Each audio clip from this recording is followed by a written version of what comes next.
যদি হও নিচু তবে পাবে কিছু। বলবেন আপনারা, সোনার কলসি যতই দামি হোক না কেন একজনের কাছে মাথা নিচু করতে হয়। কার কাছে? জোরে বলুন। গ্লাসের কাছে। আপনি কয়েকশো কোটি টাকার মালিক হন না কেন, মৃত্যুর কাছে আপনাকে মাথা নিচু করতেই হবে। মৃত্যুর প্রতিটি মানুষের জীবনে অবধারিত, কিন্তু দেখেও আমরা বিশ্বাস করি না কেন? আমাদের রাস্তা দিয়ে দরজা দিয়ে মৃতদেহ পেরিয়ে যায়। আমার ছেলে মেয়েকে ডেকে বলি প্রণাম কর, আমিও করি, ওরাও করে, আপনারাও করেন। আর কি ভাবেন ও বোধহয় গেল, আমি বোধহয় যাব না? পাক্কা। কিন্তু যিনি মরলেন তিনি মরেন নাই শুধু, তিনি মাচায় যেতে যেতে শিক্ষা দিয়ে গেলেন, আমাকে দেখে শেখো। কি? আমি যেমন হেলতে দুলতে চললাম, যতই সংসারে লাফালাফি মাতামাতি করো না কেন, তোমাকেও আমার মতো এরকম হেলতে দুলতে চলে যেতে হবে। মৃত্যু যন্ত্রণা শরীরের 3 জায়গায় শেষে জানা যায়। এ পৃথিবীতে দেখবেন মানুষ 2 বার সত্যি কথা বলে। কখন? যখন কেউ মদ খায়, ওর ভেতরে যত কথা আছে আপনি বার করতে পারবেন, 2 ডোজ আরো লাগিয়ে দেবেন, দেখবেন যত আছে বের করে দেবে। আর দেখবেন যখন কেউ মরে, অনেক টাকা গোপনে কারোর কাছে রেখেছে, বলতে পারে নাই, কাউকে বলে নাই, নিজের বলে। দেখবেন যখন মরবো হয়, খোকাকে একবার ডেকে দে, একবার দেখি। যখন বলবে দেখি, মৃত্যু যন্ত্রণা কালো চোখকে ঘোলা করে দেবে, চোখে আর ভালো করে দেখতে পাবে না। ওই খোকা দেখতে পাচ্ছি না রে, চোখগুলো ঝাপসা ঝাপসা হয়ে গেল। আমি অনেক দিন ধরে তোকে একটা কথা বলবো ভাবছিলাম, দেখবো শেষ দেখা, কিন্তু চোখ আমার ঘোলা হয়ে গেল। মৃত্যুর সময় প্রতিটি মানুষের চোখ ঘোলা হয়ে যায়, ছাই রঙের হয়ে যায়। তাকাবেন। আবার দেখবেন অনেকক্ষণ পরে যদি মনের কথা বলতে চাই, স্ত্রীকে হোক ছেলেকে হোক, বলতে গিয়ে মৃত্যু যন্ত্রণা, মুখে কফ জমে যায়, কথা বলতে পারে না, গলা ঘরঘর ঘরঘর ঘরঘর করে। সত্যি কথা, অতীব সত্য, আমরা জানি কিন্তু মানি না। শেষ কি? কথা বলবার সময় যখন জোরে জোরে চেষ্টা করি বলবো, বুকটা যেন কি চেপে ধরে, শ্বাস নিতে পারি না, শেষ নিঃশ্বাস চলে যায়। মানুষের শেষ পরিণতি যদি এই হয়, অহংকার করে কি করবেন? আসরটার দিকে তাকান, দুপুরবেলায় তো চিৎকার হওয়া দরকার, স্থির আছে গেছে। এই সন্ধ্যাবেলার আসরে যখন প্রচন্ড লোকের ভিড় হয়, কালকে যেখানে ছিলাম প্রায় 10 থেকে 12,000 মানুষ, প্রচুর ভিড়, পুলিশ প্রশাসনে থামাতে পারছে না, এত চাপ। কিন্তু মানুষ স্থির আছে কেন? যদি ভেতরে ঠিক মতো ঢোকানো যায়।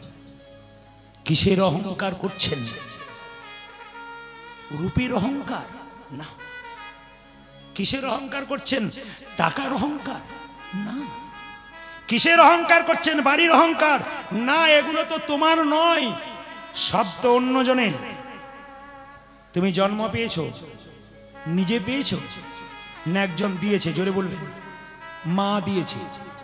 জন্ম আমি পাই না, আমাকে মা 10 মাস 10 দিন রেখে জন্ম দিয়েছে। 2, জন্মের পরে তোমার নাম রাখা হয়েছে, নিজে রেখেছো? জোরে বলো।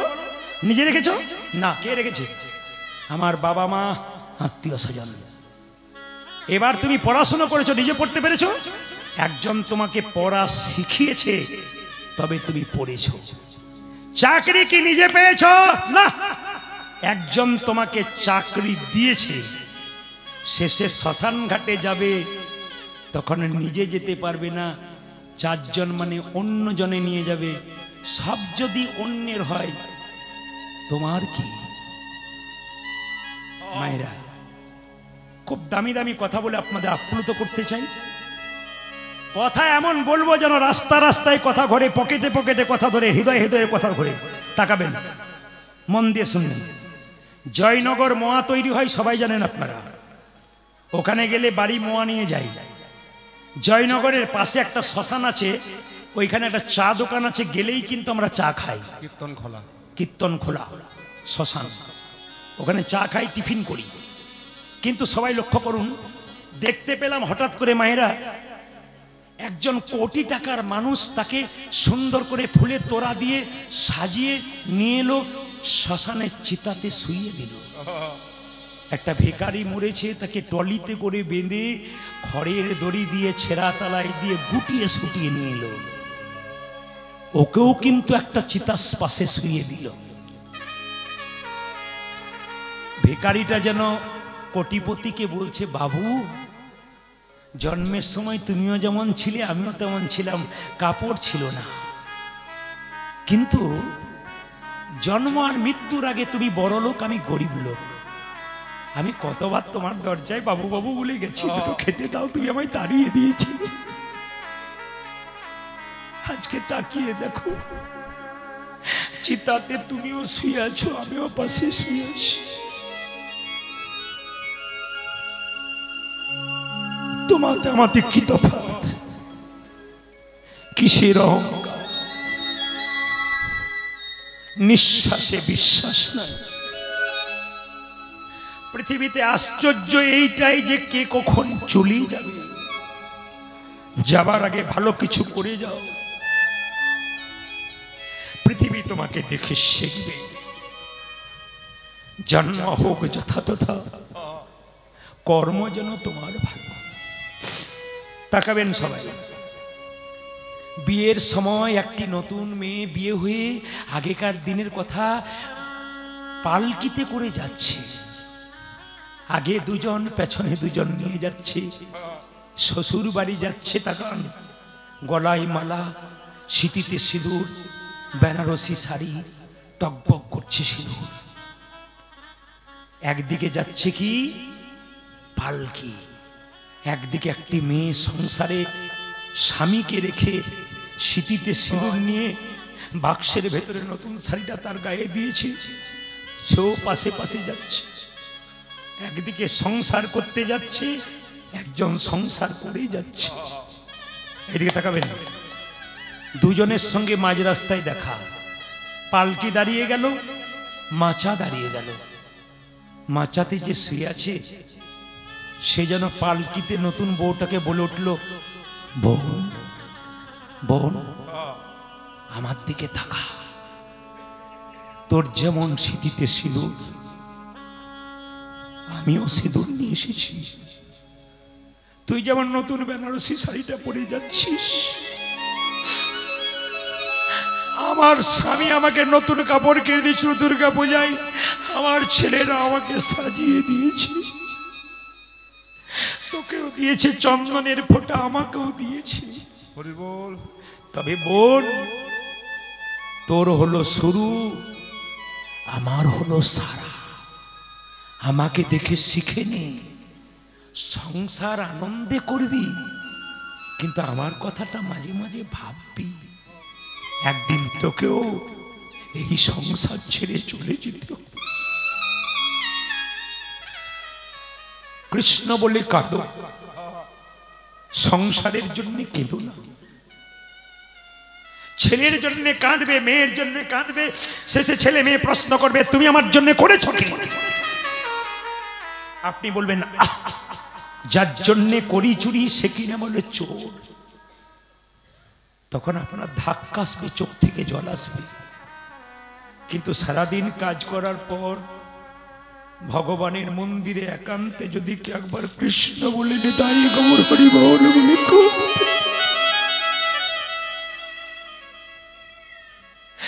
চোখে যত জল পড়বে ভগবানের চরণে তত ভগবানের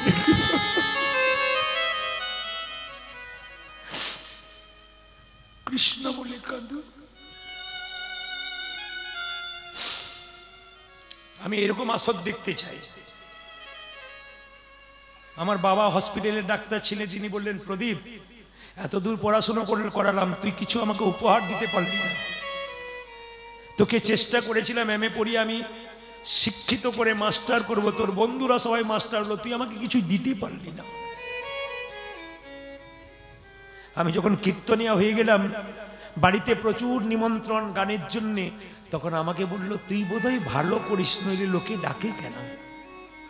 তিনি আমাকে একটা কথা বললেন যে বাচ্চা ছেলে যখন ওষুধ খেতে চায় না তখন তেতো ওষুধে চিনি মেশাই। বাবা বললেন, আমি তত্ত্ব খুব একটা জানি না, তবে এইটা জানি ওষুধ দিতে গেলে তেতো ওষুধে যেমন চিনি মেশালে বাচ্চা তাড়াতাড়ি খায়, কীর্তন করতে যাবি শাস্ত্রের ফাঁকে ফাঁকে চিনি মেশাবি, বাস্তব মেশাবি, মানুষ খাবে। আজকে এত মানুষ স্থির হয়ে দাঁড়িয়ে আছে কেন? যদি প্রেমে দেওয়া যায় সবাই গ্রহণ করে। আসুন, আপনাদের একটু প্রেমের মধ্যে রেখেছিলাম, অনেক ভাইয়ের চোখ থেকে জল দেখতে পেলাম, খুশি হলাম। আপনাদের কৃষ্ণ কৃপা হোক। শুধু একটা কথা বলে যাই, আপনারা আসর পরিপূর্ণ করেছেন। এখানকার কীর্তন কমিটির দাদা ভাইরা যারা আছেন সবার সঙ্গে আমার পরিচয় নেই, সবাইকে দেখতে পাচ্ছি, নমস্কার জানালাম সবাইকে। আর সেকেন্ড কথা হচ্ছে, মাস্টারমশাইকে আমি দেখলাম, বা আমাদের একটা ছেলে আছে, সে হচ্ছে দেবব্রত কীর্তনী, আপনারা এখানে জানেন, আসামে প্রচুর গান করে, আমার সঙ্গে পরিচয় হয়ে গেছে। তো এখন কথা হচ্ছে, সকলের ভালোবাসায় আমি এখানে এলাম। সত্যি আপনাদের প্যান্ডেল খুব সুন্দর, মাইক সেটটি খুব ভালো, মাইক ম্যান খুব ভালো, পাক্কা মানুষ, চালাতে পারে সুন্দর। দ্বিতীয়ত, এত সুন্দর একটা হরিবাসর যারা উপহার দিয়েছে, ওনাদের পরিশ্রম আপনাদের দান, ওনাদের পরিশ্রম আপনাদের দান। আমি আপনাদের করজোরে নিবেদন করব, কীর্তনের শেষে একটা টাকাও আমার হাতে উপহার দেবেন না, এক টাকাও। কেন? আমি বিনিময়ে এসেছি, ওই টাকাটা ওনাদেরকে দিন, ওরা আপনাদের প্রতি বছর সুন্দর থেকে সুন্দর করে হরিবাসর উপহার দেবে। তাই ওনারা আপনাদের সামনে ধীরে ধীরে যাবে, কোনো অসুবিধা নেই। কীর্তন কানে রাখবেন, কিন্তু কানটা ঠিক রাখবেন, দান করে দেবেন। সবাই দেবেন এমন যাতে আপনার দ্বারা 10 জনের সেবা হয়। বাড়িতে তো আপনি 10 জনকে দিতে পারেন না, তা আপনি এমন দেবেন যেন আপনার দ্বারা আরো 10 জনের সেবা এখানে হতে পারে, আপনার দ্বারা যেন একটা ভালো কীর্তনী এখানে আসতে পারে, আপনাদের জীবনকে ধন্য করতে পারে। জোরে বলুন রাধা রানী কি, শ্যাম সুন্দর কি, মদন মোহন কি। মায়েরা, তাই কি বললাম, সেবা সঙ্গনে কে দাঁড়িয়ে আছে? জোরে বলুন মুকুন্দার নরহরি। মায়েরা, ভক্ত যদি কাই মনে কোনো বাঞ্ছা করে, ভগবানের সাধ্য নাই সেই বাঞ্ছা নাহি পড়ে। মহাপ্রভু শিবাসকে বলেন, শিবাস, দু ভাই আমাকে দেখা করতে এসছে, আমি যদি দেখা না দিই তবে ভক্তের মনের ইচ্ছা পূর্ণ হবে না। চলো দু ভাইকে দেখা দেবো, আমরা সুরধ্বনি তীর দিয়ে হরিনাম গাইতে গাইতে চলে যাব, ওরা দু ভাই আমাদের দর্শন করবে। সবাই তাকান কিভাবে যাচ্ছে, সবাই মিলে সুরধ্বনি তীরে তীর মহাবিলাস সমবায় বালক সঙ্গে এ উরধ্বনি হরি তীর মহাবিলাস সমবয় বালক সঙ্গে সরাধনী তীরে তীর মহাবিলাস সমবয় বালক সঙ্গে উলধ্বনি সরাধনীর তীরে তীর মহাবিলাস সমবয় বালক সঙ্গে হরে কর তালি ধ্বনিত হরি ধ্বনি হরে কর তালি ধ্বনিত হরি ধ্বনি হরে কর তালি ধ্বনিত হরি ধ্বনি হরে কর তালি ধ্বনিত হরি হরি হরে কর তালি ধ্বনিত হরি ধ্বনি নিতাই গৌর হরি বল।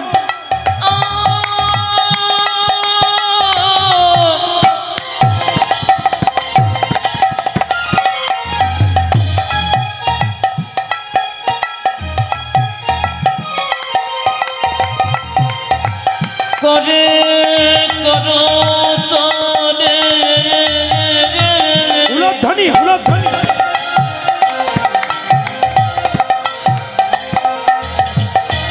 করে করো তনে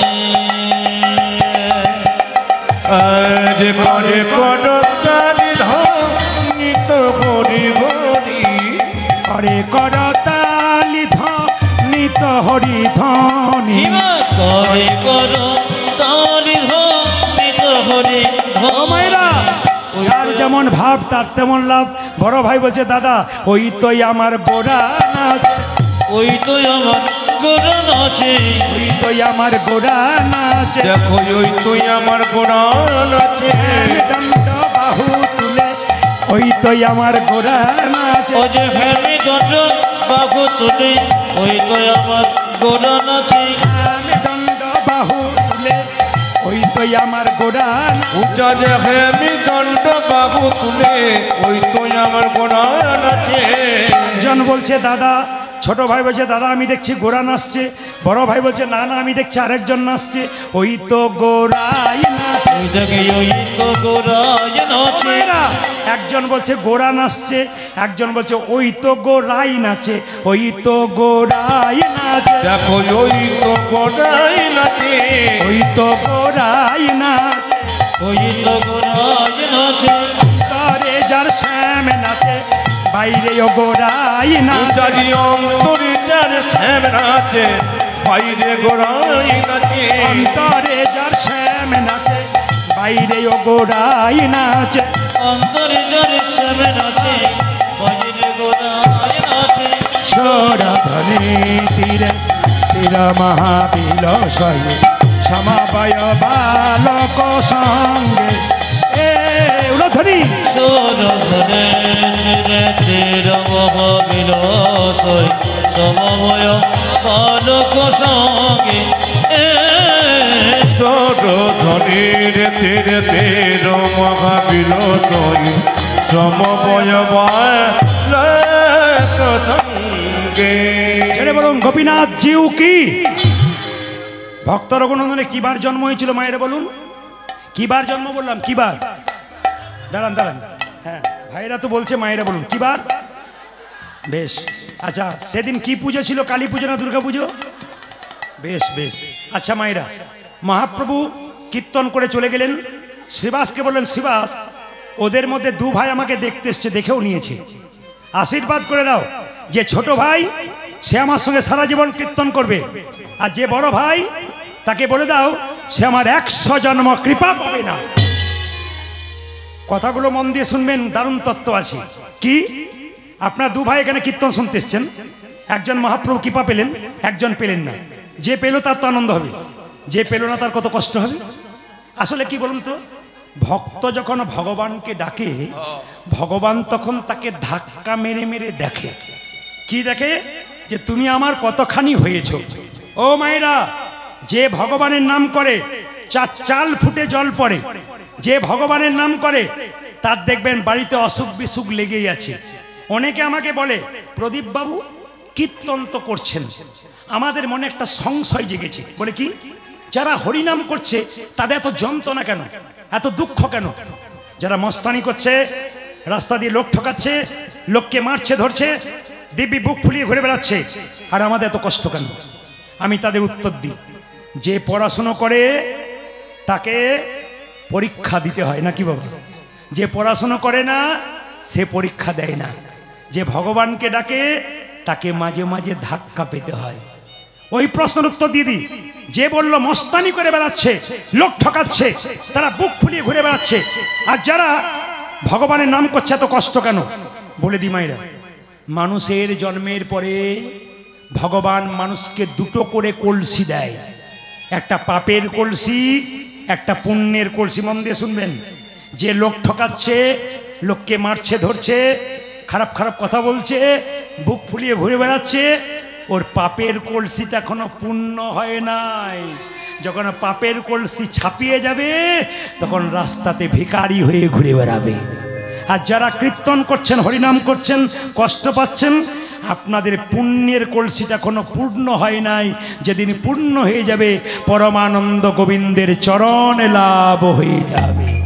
মায়েরা তাকাবেন, শ্রীবাস এসে বলল, মহাপ্রভু বলল শ্রীবাস বলে দাও যে ছোট ভাই সে আমার সঙ্গে সারা জীবন থাকবে, যে বড় ভাই 100 জন্ম। এই যে এ তোমাদের মধ্যে ছোট ভাইকে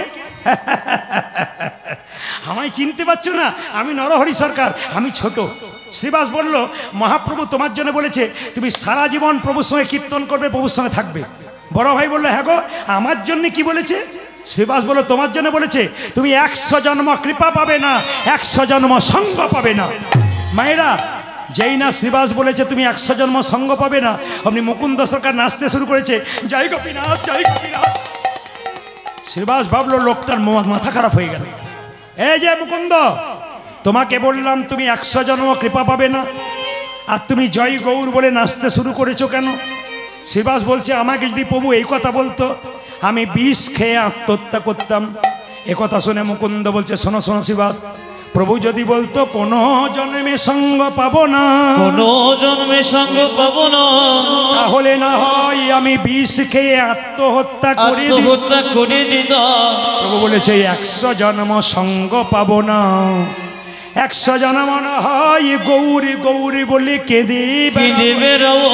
যখনই 100 জন্ম পেরিয়ে যাবে 101 জন্মে প্রভুর সঙ্গ পাবো। 101 জন্মে প্রভু সঙ্গ পাবো, 1 জন্মে প্রভুর সঙ্গ পাবো। 101 জন্মে প্রভুর সঙ্গ পাবো। আমি 100 জন্ম কেঁদে বেড়াবো, 1 জন্মে প্রভুর সঙ্গ পাবো। আমি 100 জন্ম কেঁদে বেড়াবো, 101 জন্মে হৃদয় গৌর। আমি 100 জন্ম কেঁদে বেড়াবো, 101 জন্মে প্রভু সঙ্গ আমি 100 জন্ম কেঁদে বেড়াবো, 101 জন্মে প্রভু সঙ্গ 101 জন্মে প্রভুর সঙ্গ পাবো। মায়েরা তাকান, ভগবান সব সইতে পারে, দুটো জিনিস সইতে পারে না। কি? একটি অহংকার, একটি চোখের জল। সবাই জানেন শ্রীবাস ঠাকুরের কাছে মুকুন্দ সরকার কাঁদছে। শ্রীবাসকে মহাপ্রভু বলল, শ্রীবাস মুকুন্দকে ডেকে দাও। মুকুন্দ এসে মহাপ্রভুকে প্রণাম করে বলল, প্রভু তুমি আমার ভাইকে বললে সঙ্গে থাকতে কৃপা করলে, আমাকে তুমি করলে না কেন? সঙ্গে সঙ্গে মহাপ্রভু বললেন, মুকুন্দ শোনো, তোমরা 2 ভাই মিলে যদি কীর্তন করতে চলে আসো, বাড়ির সবাই না খেয়ে মরবে, আর কেউ হরিনাম করবে না। তোমার ভাইকে আমার সঙ্গে রাখলাম, আর তোমাকে শ্রীখণ্ডে পাঠিয়ে দিলাম। কেন না, বনের মধ্যে বড় বড় গাছগুলো যেমন ছোট ছোট গাছগুলোকে ঝড়ঝঞ্ঝা থেকে রক্ষা করে, একটা সংসারের বড় ভাই তার ছোট ভাইকে ঝড়ঝঞ্ঝা থেকে রক্ষা করে। আমি তোমাকে সঙ্গে রাখলাম, আর তোমার ভাইকে সঙ্গে রাখলাম, তুমি চলে যাও শ্রীখণ্ড গ্রামের। তবে শোনো মুকুন্দ, তোমার মাথায় হাত দিয়ে আশীর্বাদ করলাম, কাল থেকে বাড়ি গিয়ে তুমি যাকেই চিকিৎসা করবে তারই রোগ ভালো হয়ে যাবে। মায়েরা, মহাপ্রভুর একটা কৃপা আছে। কিন্তু আপনারা যে কীর্তন শুনছেন না, ধরুন কীর্তন শুনছেন, পরশু আপনার বিপদ হয়ে গেল, আপনি হঠাৎ করে দেখলেন বিপদ হলো, কিন্তু কোথা থেকে সব ঠিক হয়ে গেল। কেন? আপনি কীর্তন শুনেছিলেন, মহাপ্রভুর আশীর্বাদ অজান্তে আপনার মাথায় পড়েছে, ভগবানকে ডাকার আগেই তিনি ব্যবস্থা করে বসে আছেন। আগে লাইনে দাঁড়াবেন, তবে তো ডাক পাবেন না। কি বলছেন? আগে লাইনে দাঁড়াতে হবে। তো মুকুন্দ সরকারকে বললো, তুমি যাও বাড়ি গিয়ে যাকেই চিকিৎসা করবে তার রোগ ভালো হয়ে যাবে। তবে হ্যাঁ, তুমি শ্রীখণ্ড গ্রামে যাবে, একটা গোপীনাথের মন্দির তৈরি করবে, জীবের দ্বারে হরিনাম দেবে, গরিবের চিকিৎসা করবে, বড় লোকের করবে না, কোনো পয়সা নেবে না।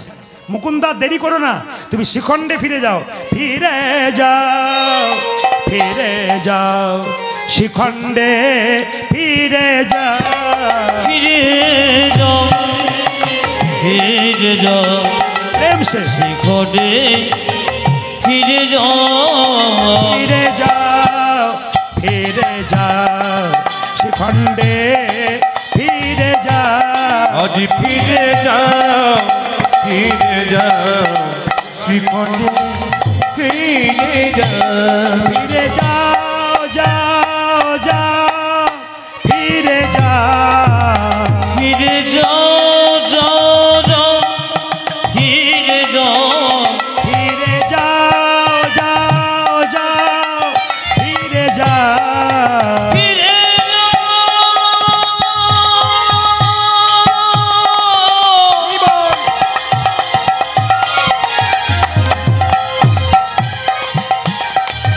ফিরে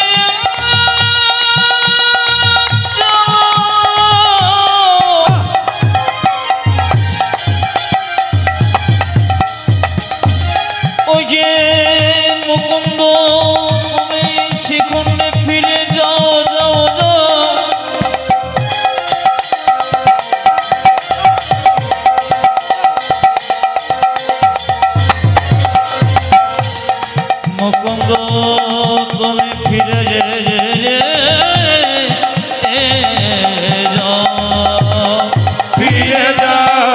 ফিরে যাও শ্রীখণ্ডে ফিরে যাও দারে দারে গিয়া চরণে ধরিয়া দলে গিয়া চরণে ধরিয়া দারে দারে গিয়া চরণে ধরিয়া দাঁড়ে গিয়া চরণে ধরিয়া হরির নাম বিলা তুমি দলে দলে গিয়া চরণে ধরিয়া হরিণ বীর ফিরে যাও শিখণ্ডে ফিরে আজ যাও ফিরে যাও শ্রীখণ্ডে ফিরে যাও আমার মহাপ্রভুর আজ্ঞা পাইয়া মুকুন্দ চলিলা আমার মহাপ্রভুর আজ্ঞা পাইয়া মুকুন্দ চলিল যে মহাপ্রভুর আজ্ঞা পাইয়া মুকুন্দ চলিলা হরি বাবা আমার মহাপ্রভুর আজ্ঞা পাইয়া মুকুন্দ চলিলা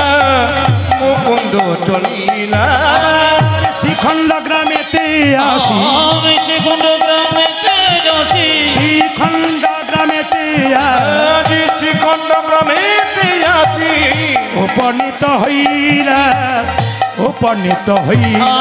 আমি শ্রীখণ্ড গ্রামেতে যাসি উপনীত হইয়া বল বল হরি বল বলো বলো হরি জোরে বলুন গোপীনাথ জিউ কি জোরে হবে কিন্তু গোপীনাথ জিউ কি বাহ গোপীনাথ জিউ কি এবার আপনাদের শেখবার বিষয় আছে খুব দারুণ দারুণ শিক্ষা আছে লীলার মধ্যে তাকাবেন মুকুন্দ সরকার বাড়ি ফিরল একটা গোপীনাথের মন্দির তৈরি করলো আপনাদের মনে প্রশ্ন জাগবে যে ভগবানের মন্দির বাড়ির কোন জায়গায় করবেন যারা এখানে জ্ঞানীজন আছেন সাধারণ মানুষ আছেন শিখে নেবেন আপনি বাড়ি তৈরি করছেন কোন জায়গায় ঠাকুরের মন্দিরটা করবেন আমি আপনাদের বুঝিয়ে দিই এত বড় বাড়িতে কোনো জায়গায় করার দরকার নাই সিঁড়ি দিয়ে চেপে যাব তার ফাঁকে নিচে যে জায়গা থাকবে ওইখানে করবেন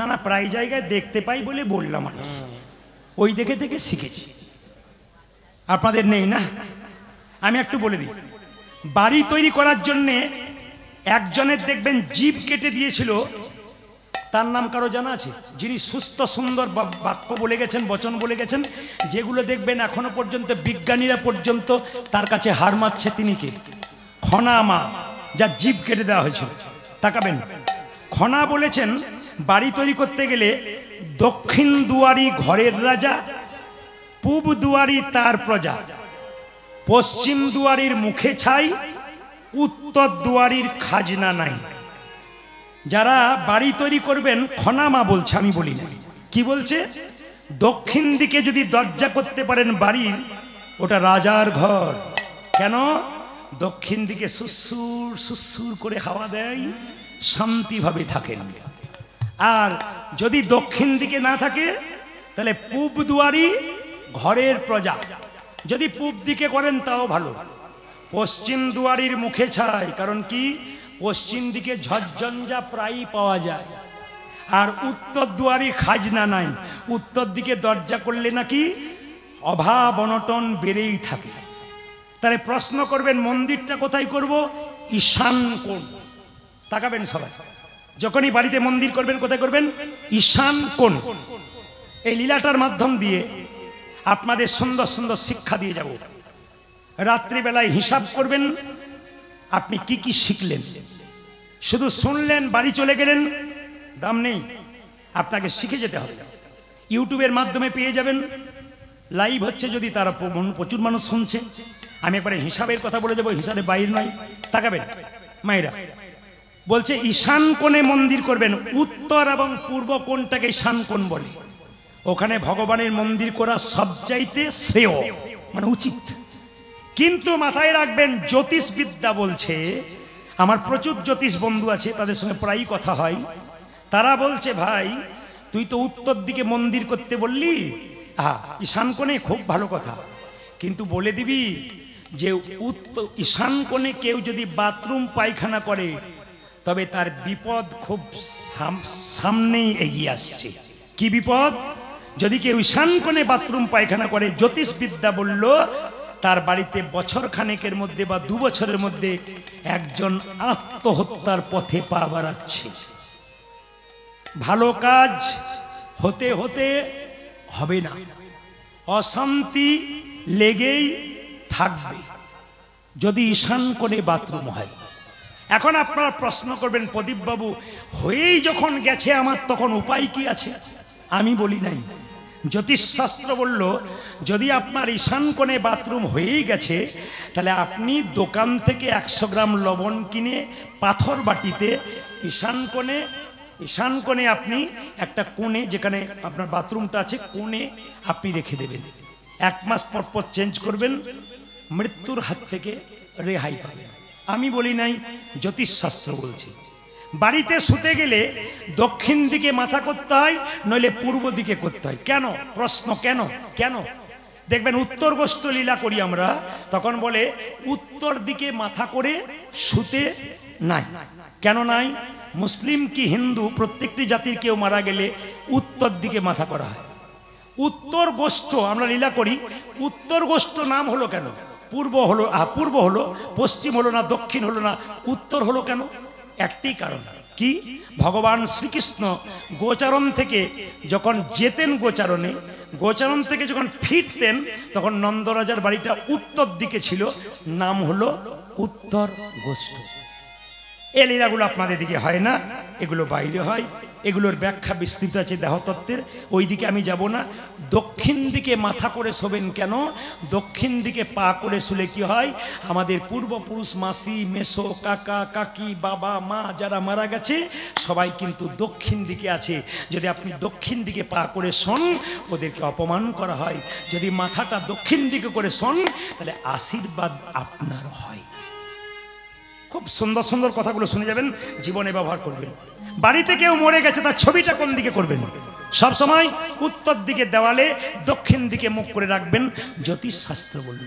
মায়েরা, মুকুন্দ সরকার বাড়িতে একটা গোপীনাথের মন্দির তৈরি করলো। সেই সময়কার বাংলার নবাব ছিল হোসেন শাহ। মালদা যদি যান, গৌড় বলে একটা জায়গা আছে, নবাব হোসেন শাহর পেটে খুব যন্ত্রণা, ভালো হচ্ছে না। একজন বলল, নবাব তোমার পেটের যন্ত্রণা ভালো হতে পারে যদি শ্রীখণ্ডে যেতে পারো, মুকুন্দ সরকারের বাড়ি। বেশ বেশ, আচ্ছা গেলে কি হবে? চিকিৎসা হবে। তবে হ্যাঁ, মুকুন্দ সরকার কিন্তু গরিবের চিকিৎসা করে, বড় লোকের করে না। নবাব বললো, তা আমি এত বড় নবাব, আমার চিকিৎসা হবে কি করে? তুমি যদি ফকির সেজে যেতে পারো। তুমি নাম নেবে কি? হুসেন ফকির। এত বড় বাংলার নবাব মায়েরা হুসেন ফকির সেজে চলল কোথায়? মুকুন্দ সরকারের বাড়ি। যে না শ্রীখণ্ডে প্রবেশ করেছে, জিজ্ঞেস করছে, এই যে ও বাবা, বলি গোপীনাথের মন্দিরটা কোথায়? বলছে ওই যে চূড়াটা দেখতে পাচ্ছ, ওটাকে লক্ষ্য করে চলে যাও, ওখানে সুন্দর ঝুপড়ি মতো করেছে, ওটা গোপীনাথের মন্দির। কে করেছে? না মুকুন্দ সরকার। দেখবে প্রচুর লোক লাইন দিয়ে দাঁড়িয়ে আছে। আবার তা নয়, সে চিকিৎসা করবার আগে খোল করতাল নিয়ে কীর্তন করছে, তাই নাকি? কই দেখি দেখি দেখি দেখি, দেখলো প্রচুর লোক লাইন দিয়ে দাঁড়িয়ে আছে। জিজ্ঞেস করলো, আচ্ছা বাবা, আমি খুব গরিব মানুষ, আমাকে একটু আগে থাকতে দাও। কেউ চিনতে পারো, নবাব এসছে, ফকির সেজে এসছে তো, নবাব বলে কেউ চিনতে পারছে না। যখন সামনে গিয়ে দাঁড়িয়েছে, তখন দেখতে পাচ্ছে মুকুন্দ সরকার গোপীনাথের ধ্যান করছে। খুব শিক্ষণীয় বিষয় আছে, তাকাবেন। মুকুন্দ সরকার গোপীনাথের ধ্যান করছে।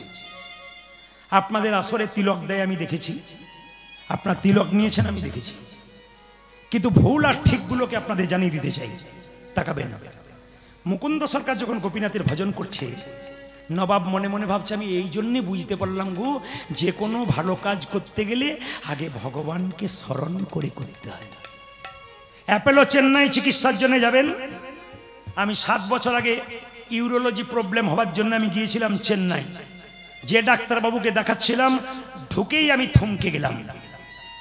আমেরিকা ফেরত ডাক্তার, তিনি আমাকে দেখছিলেন। 201টা ইউরোলজির মধ্যে 1 নম্বর জায়গায় আছেন প্রফেসর। তিনি আমাকে দেখবেন, আমি দেখছি। ঢুকলাম, চেয়ারে বসেছি। স্যার বললেন বৈঠিয়ে, হিন্দি বলে, ইংরেজি বলে। বসলাম, সঙ্গে সঙ্গে দেখতে পেলাম টেবিলের মধ্যে কৃষ্ণের ছবি, তুলসী পাতা। বাতাসা। কৃষ্ণকে প্রণাম করলাম, ওনাকে নমস্কার করলাম, ওনাকে বললাম স্যার ভালো হব তো? আমি কিছু বলতে পারছি না। এত বড় ডাক্তার, সে ভগবানকে বলছে আমি কিছু বলতে পারছি না। উনি জানেন, লন্ডন ভারত আমেরিকা পড়ার ডাক্তার, সে ভগবানকে দেখিয়ে বলছে উনি জানেন আমি জানি না। লজ্জা আমাদের। একটু MA পাস করে হাত তুলতে গেলে আমাদের লজ্জা হয়। শিখে নিন ওদের কাছ থেকে ওরা কি করছে, আমরা কি করছি। চিকিৎসা করলেন, অবাক হয়ে গেলাম। আপনাদের কাছে নিবেদন বাবা, অনুকূল ঠাকুর তিনি মায়ের কাছে দীক্ষা নিয়েছিলেন। বড় হবার জন্য যত বড় বড় পণ্ডিত হয়েছে সবাই ভগবানকে বিশ্বাস করে। বিখ্যাত বিজ্ঞানী আইনস্টাইন জীবনে আমিষ খায় নাই। আইনস্টাইন বিখ্যাত বিজ্ঞানী জীবনে নাই আমিষ খায় নাই। আর আমাদের পাড়াতে কোনো মেয়ে যদি তার বাচ্চাকে আমিষ খায়, পাড়ার মেয়েরা বলে দেখবি দুর্বল হয়ে যাবে, তখন বুঝবি মজা, ভালো করে খাওয়া, মেধা হবে না, ব্রেন হবে না, শক্তি হবে না। ওকে বলবেন সচিন টেন্ডুলকরের ওপরে একজন ব্যাটসম্যান আমাদের ভারতবর্ষে এলো, তার নাম বিরাট কোহলি, বিয়ে করেছে অনুষ্কাকে। চার্টগুলো দেখবেন, চরিত্রগুলো দেখবেন, পড়ে দেখবেন, জীবনে মাছ